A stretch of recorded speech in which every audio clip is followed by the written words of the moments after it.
So I want you to picture this. You're standing in your kitchen. Uh, the kettle is whistling, but you don't move. Right. Your hands are just planted on the counter, like gripping the edge so hard, your knuckles are actually white. And outside, the rain is tapping softly against the window. It's a very familiar scene for a lot of people. Exactly. And outwardly, everything in this scene is perfectly calm. You're just making tea. But inwardly, your chest feels like it's caught in a vice. Oh, yeah. The physical tension is immense. Right, your breath is trapped somewhere near your collarbone. And you're just staring at the tile, telling yourself, I'm fine. I'm just tired. I just need to get through the week. But you're not just tired. No. You pour the water, everything looks normal, everything feels completely, contained. It really is the ultimate modern performance, isn't it? A performance. I like that word for it. Yeah, because we mistake the absence of visible conflict for the presence of peace. We equate this unmoving stoic exterior with emotional regulation. When it's actually anything but. Exactly. We are completely ignoring the sheer, exhausting physiological effort it takes to hold all of that internal weather at bay. It's draining. Which brings us perfectly to what we are digging into today. We're exploring this really fascinating deep dive source, an excerpt on Gestalt therapy, and it's titled, What If Your Anger is Actually Trying to Save You? It's such a profound framing. It really is. And the mission for this deep dive is to sort of deconstruct this very illusion of the calm exterior. We want to figure out why containment isn't the same as peace, how we unconsciously interrupt our own emotional cycles, and, well, how we can stop running from our inner weather and start dancing with its winds. I love that, dancing with the winds. To start, I think we have to look at the causality of what is actually happening in the body during that kitchen scenario you just described. Okay, let's unpack this. What is physically happening? Well, when we suppress an emotion to, keep the peace, we treat the feeling as a psychological abstraction. Like it's just a thought in our head? Exactly. We tell ourselves we are just tucking our anger away or putting our grief on hold. But emotions aren't just thoughts, they are physiological events. They are literal neurochemical cascades in the body. Right, they have a physical reality to them. Yes. When a boundary is crossed, your sympathetic nervous system instantly mobilizes energy. Like adrenaline and cortisol just flood the system to prepare you for action. But then the cognitive brain steps in and basically vetoes that action, right? You hit the nail on the head. The prefrontal cortex says, do not yell, do not cry, keep it together. So you have this massive surge of mobilized energy demanding a release, and a simultaneous cognitive command just clamping down on it. Yes. It's the biological equivalent of flooring the gas pedal and the brake at the exact same time. Wow. The engine is screaming, but the car isn't moving. That sounds like a faulty pressure cooker.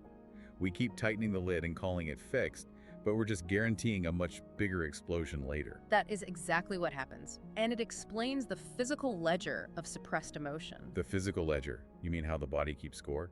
Right. That mobilized energy doesn't just evaporate because you decided it was inconvenient. It gets trapped in your musculature. So that's why my jaw's always tight. Absolutely. The jaw stays chronically clenched because it is the biological gateway for expressing anger and setting verbal boundaries. Oh, wow. I never thought of it that way. And your shoulders round forward, your chest tightens, because the body is physically shielding your vulnerable organs from what it perceives as an emotional threat. It's like we're bracing for an impact that never comes. Exactly. It is an isometric exercise of the psyche. You're just constantly flexing against your own internal experience. Okay, that reframes the entire concept of exhaustion for me. Like if you are constantly holding an isometric flex against your own grief or rage, no amount of sleep is going to cure that fatigue. No, it won't. Because you aren't tired from what you're doing. You're tired from what you are actively refusing to feel. Man. So if I'm listening to this right now, I have to ask myself, when was the last time I snapped over something completely trivial, like a misplaced key or a delayed email? Right, because it's never about the key. Exactly. What were you actually suppressing in the weeks leading up to that snap? Gestalt therapy poses a brilliant question here, doesn't it? It does. Instead of the standard, very diagnostic, what is wrong with you? Which we hear all the time. Right. The framework asks something entirely different. What are you not allowing yourself to feel right now? I love that. What are you not allowing yourself to feel? It removes the shame entirely. It really does. That subtle shift in inquiry moves us away from pathology and toward presence. In Gestalt, feeling is not a symptom to be cured. It's just contact with reality. Yes, feeling is contact and presence. And when we bypass that contact, we create what Gestalt theory calls an interruption. Okay, an interruption, meaning we stop the process midstream. Exactly. To understand how we interrupt ourselves, we have to trace the natural trajectory of how an experience is actually supposed to move through the body and mind. Which the source calls the cycle of experience, right? Let's ground this cycle in a real-world scenario so we can really see the mechanics of it. That's a great idea. Okay, imagine you're in a high-stakes meeting. You present this complex strategy you've been working on for weeks. Sounds stressful already. Oh, it gets worse. A colleague chimes in, slightly tweaks your phrasing, and completely takes credit for the core idea in front of leadership. Ouch. Yeah, that happens a lot. So according to the natural cycles experience, the very first phase here is sensation. Right. The sensation stage, before you even have a conscious thought about your colleague being a jerk, your body registers a shift. Like a physical trigger. Yes. The vagus nerve signals a change. You might feel, say, a sudden flush of heat in your neck or a sharp fluttering in your stomach. Okay, so it's pure, uninterpreted data at that point. Exactly, just sensation. Then comes the second phase, which is awareness. The cognitive brain catches up to the physical sensation and assigns a meaning to it. Right, so you realize, my heart is racing because my colleague just stole my work. I am being undermined. Which naturally pushes the cycle into the third phase, mobilization. Yes. Your breathing deepens. Your posture shifts. The body is literally gathering the metabolic resources required to address this imbalance. You're preparing to fight, basically. To advocate for yourself. Exactly. Which leads to the fourth phase, action. That's the scary part. For many, yes. In this phase, you speak up. You lean forward and say, no, I'm glad you agree with the strategy I just outlined. Let me expand on how I plan to implement it. You express the truth of the moment. You claim your space back. Yes. And finally, if you do that, you reach the fifth phase, resolution. The boundary is set, the mobilized energy is spent, your heart rate settles back down to baseline, and the experience is integrated. Integrated. That's the organic rhythm of a fully processed emotional event. But let's be honest, most of us rarely make it to resolution. No, we don't. We pull the plug somewhere along the way. Gestalt refers to these interruptions as creative adjustments. Okay, here's where it gets really interesting. I genuinely struggle with the term creative adjustment. Really? Why is that? It sounds like we are, romanticizing self-sabotage. Like, when I feel that flush of heat in the meeting, and I immediately tell myself, don't make a scene, they didn't mean it, just let it go. Right, you're suppressing it. Yeah. I am short-circuiting my own reality.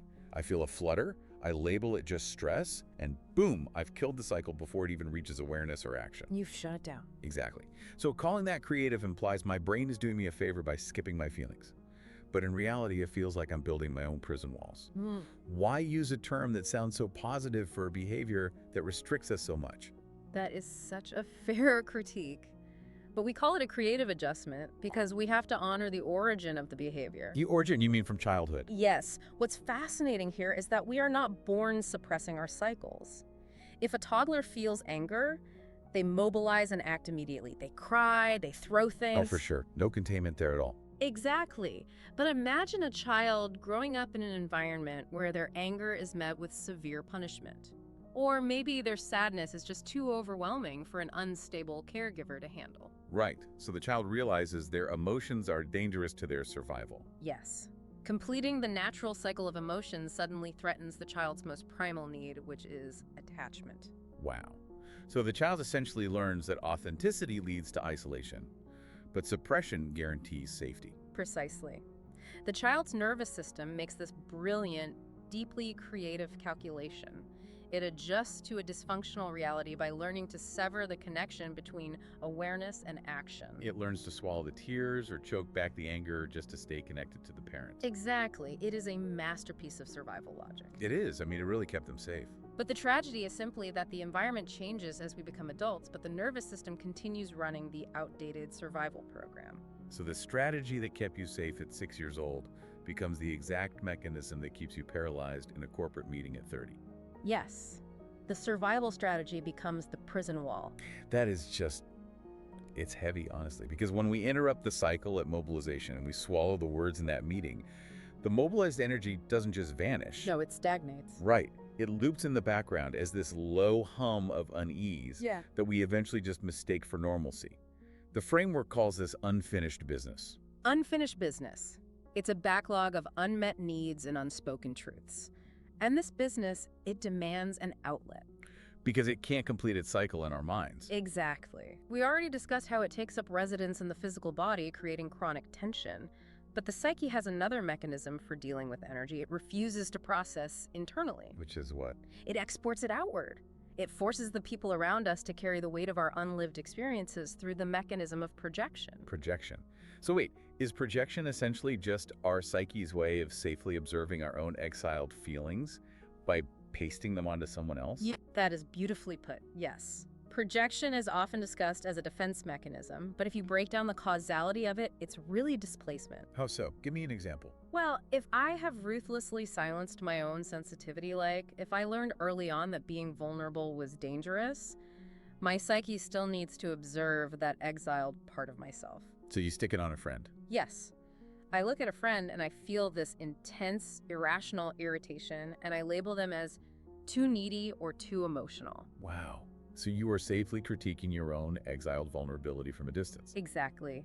It is much easier to judge the storm in someone else's yard than to acknowledge the hurricane tearing through your own living room. That hits hard. So you judge someone else's ambition because you've abandoned your own drive. You are repulsed by someone's loudness because you've suffocated your own voice. It's all about avoiding the parts of yourself that you've deemed unacceptable. And remember, this avoidance is actually loyalty. Loyalty to who? Loyalty to that younger self or that family system that valued harmony over honesty. Oh, right. Because owning the anger means betraying the old survival rule. But let me challenge the boundaries of this concept for a second. Go for it. If projection is just displacement, how do we distinguish between projecting our own exiled traits and genuinely just reacting to someone else's toxic behavior? That's a great question. Like, if my colleague steals my idea in a meeting and I think they are an arrogant jerk, am I just projecting my own repressed arrogance? I mean, is every conflict just a mirror? That is a crucial distinction to make. Gestalt does not claim that objective reality doesn't exist or that other people's actions aren't real. Okay, good. Because that coworker was definitely out of line. Absolutely. The colleague stealing your idea is an objective, boundary-crossing event. The difference lies in the subjective charge you carry afterward. The charge? Yes. If you address the colleague, process the anger, and move forward, there is no projection. You completed the cycle. Right. But if you lie awake at 3 a.m. 3 weeks later, obsessively fuming about their arrogance, letting them live rent-free in your mind while your blood pressure spikes. Yeah. That disproportionate looping charge is the unfinished business. The behavior was theirs. The obsession is yours. So the intensity of the trigger is basically the breadcrumb trail leading back to the original wound. Precisely. I want you listening to think about that one person in your life who deeply, inexplicably irritates you. Like, what specific trait of theirs makes your skin crawl? Are they too loud? Are they needy? It's a tough question to ask yourself. It really is. But now look inward. Where did you learn that expressing that exact trait was unsafe for you? What part of your own wholeness are they daring to mirror that you're still refusing to own? It requires an immense amount of self-compassion to investigate that, because it means facing your own exiled self. Right.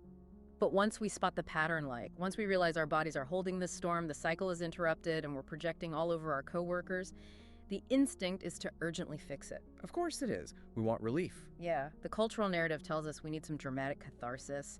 We need to go to a rage room, smash some plates, or scream into a pillow to release the energy.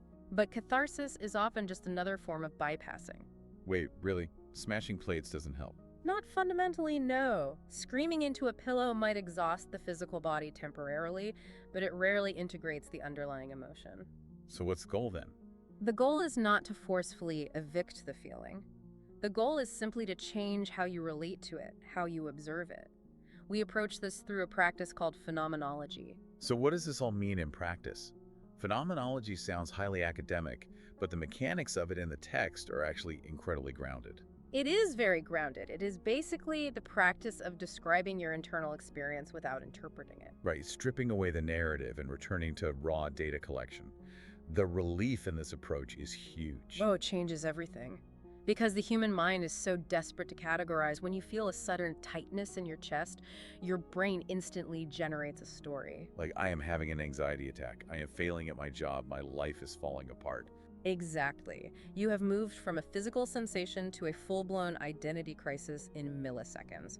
Phenomenology demands that you step out of the story and stay with the sensation. So instead of diagnosing the feeling, you just describe the physical reality of it. You say, Mhm. my jaw is tight, my hands are cold, there's a buzzing feeling behind my ribs, my breath is shallow. Yes, because when you state, I am anxious, you identify entirely with the emotion. You become the anxiety. But when you state, my chest is tight and my palms are sweating, you create this observing ego. You carve out a tiny sliver of space between your awareness and the physical sensation, and in that space, you are no longer the storm, you are the sky observing the storm. I love that visual, the sky observing the storm. The goal isn't catharsis at all. You don't have to scream, you just have to let the feeling occupy space in the room with you. Exactly. There's a practical 10-second exercise to apply this that the source details. Oh yes, I love this exercise. It's so simple. The next time you feel the urge to distract yourself, like when you reach for your phone to doom scroll, or you rush to intellectualize your way out of a vulnerable conversation, you pause, just for 10 seconds. 10 seconds is all it takes to shift the pattern. Right. You place one hand on your heart and one hand on your belly. You breathe into the physical point of tension, and you just whisper to yourself, I don't need to understand you right now. I just need to be with you. I just need to be with you. It's so profound because we spend our entire lives trying to understand, analyze, outsmart, or defeat our emotions. We rarely offer them the simple dignity of our company. It's the ultimate paradox of acceptance, isn't it? When you stop resisting the sensation stops demanding your attention through outbursts or numbness. It does. If we connect this to the bigger picture, acceptance is constantly misunderstood as passivity. Like saying, I'm fine with this pain. Right. But it doesn't mean that at all. It is an active, grounded presence. It is the fierce acknowledgement of reality. You are saying, this pain is currently here, and I am choosing to be here with it. Wow. When you stop treating your anger as a defect, it stops needing to explode. It reveals its true function, which is a protector trying to uphold your boundaries. And when you stop fleeing from your grief, It reveals itself as love that simply has nowhere to go. I am choosing to be here with it. That completely changes the dynamic. You are no longer a victim to the feeling, you are the host of it. I want to encourage you listening right now to try this today. Yes, please do. Next time you feel that phantom itch to pull away from discomfort, give it 10 seconds. Don't diagnose it. Don't try to fix it. Just see what happens to your internal weather when you finally stop trying to control the wind. Because healing is not a destination where you permanently eradicate discomfort. That's a myth. It really is. Healing is a moment-by-moment relationship with yourself. Yes, it is the capacity to hold the disturbance with grace, trusting that the cycle will eventually complete itself if you simply allow it to move. This shifts our entire definition of peace. Real peace isn't the absence of a storm or the perfect containment of emotion. It's the resilience to experience the full spectrum of your humanity without abandoning yourself. Beautifully said. But, we've spent this entire time talking about the individual application of this framework. Yeah. And there is a broader, almost unsettling implication here when we look outward. How so? What are you thinking? Well, think about the collective. We're an entire society operating on creative adjustments. Oh, absolutely. We collectively suppress grief, we compartmentalize systemic anger, and we value this artificial, polite harmony just to keep the economic and social machines running smoothly. We really do. We are a culture built on unfinished business. Exactly. And if projection happens on an individual level, it certainly happens on a cultural level. It completely does. We see it in how communities scapegoat marginalized groups. We project the society's collective shadow onto whoever is most vulnerable. We displace our collective anxiety about stability onto endless culture wars. Yes. It's the exact same mechanism, just scaled up. So I want to leave you with a final lingering thought to explore long after this deep dive ends. The text asks this really profound question.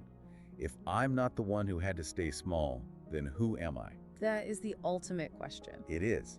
If your entire identity up until now has been built around being the calm, reasonable one who never lets the storm out, what happens to your life, your relationships, and your path when you finally let the rain fall? Who will you become on the other side of your own weather? We might finally find out what it means to be genuinely connected rather than just perfectly contained. Think back to that kitchen, the kettle whistling, the rain tapping on the glass, the hands gripping the counter. The next time you find yourself standing there feeling that immense pressure in your chest, Yeah. don't force the smile. Don't say I'm fine. Take a breath, put your hand on your heart, and let the weather do what it needs to do. Thank you so much for joining us on this deep dive, Take care of yourselves out there. and we'll see you next time.